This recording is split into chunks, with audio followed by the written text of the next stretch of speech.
School shootings: Jonesboro, Arkansas; Springfield, Oregon; Paducah, Kentucky; Pearl, Mississippi. Then, April 20th, 1999, 2 more angry high schoolers enter their school armed to the teeth and open fire. They killed 12 students and a teacher before turning their guns on themselves. The school was Columbine. And as a stunned nation watched on TV, the landscape of American education was changed forever. The 2 students had claimed they had been ostracized and socially isolated. They were pushed against lockers, called faggots.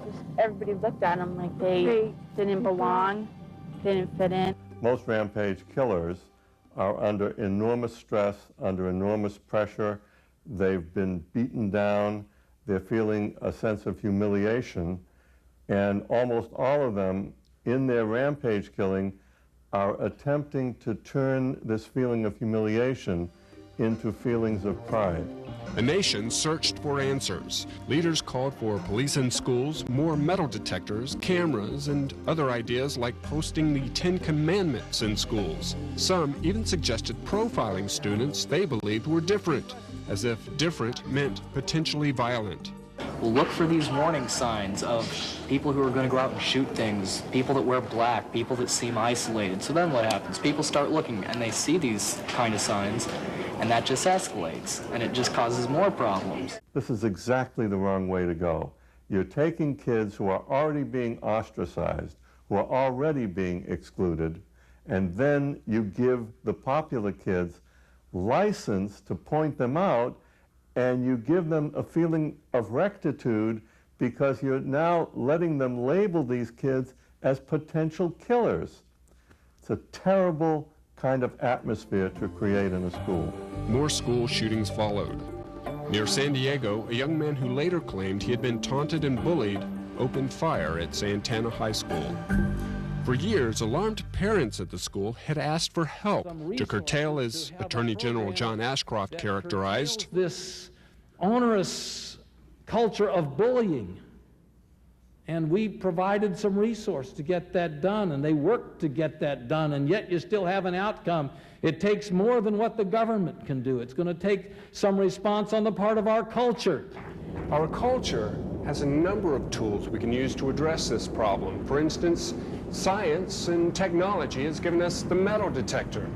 But are we turning our schools into prisons?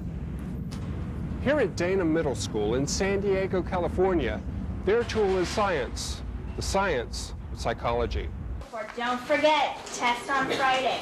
While this may look like a normal classroom, it is psychology in action. Experts believe it is a cure for social isolation that in extreme cases has led to school rampage killings. It's called the Jigsaw Classroom and is the product of 30 years of research by social psychologist Dr. Elliott Aronson. What we can do to stop school violence is to make the classroom a much friendlier, much more compassionate place by having kids work together cooperatively. The social atmosphere in most schools is so poisonous that there are a great many kids who suffer in silence, but they suffer. So Aronson wrote a book, Nobody Left to Hate, Teaching Compassion After Columbine. A San Diego educator, Patty Ladd, read the book and contacted Dr. Aronson. He emailed me right back and he said, I am so pleased that somebody is paying attention to my book. The media has done an excellent job of ignoring my message. I pray it won't take another Columbine. Well, the very next morning we had Santana. That just motivated me even more to go ahead and implement the Jigsaw programs in the classrooms. There's some more pictures that I printed out. In a Jigsaw, the class is separated into small expert groups. Students gather information, then share it. I can get it from the computer and highlight it and let them know about the papyrus plant or about the pharaohs. We learned that you need to cooperate. You can test each other on the questions and everything like that. It's kind of fun. From day 1 to day 4, they made huge strides because there was just chaos and fighting and disagreement and kids weren't listening to each other. By day 4, I saw the students working pretty well together. The experts then move like pieces of a puzzle into jigsaw groups, We have to teach them what we learned in our expert group.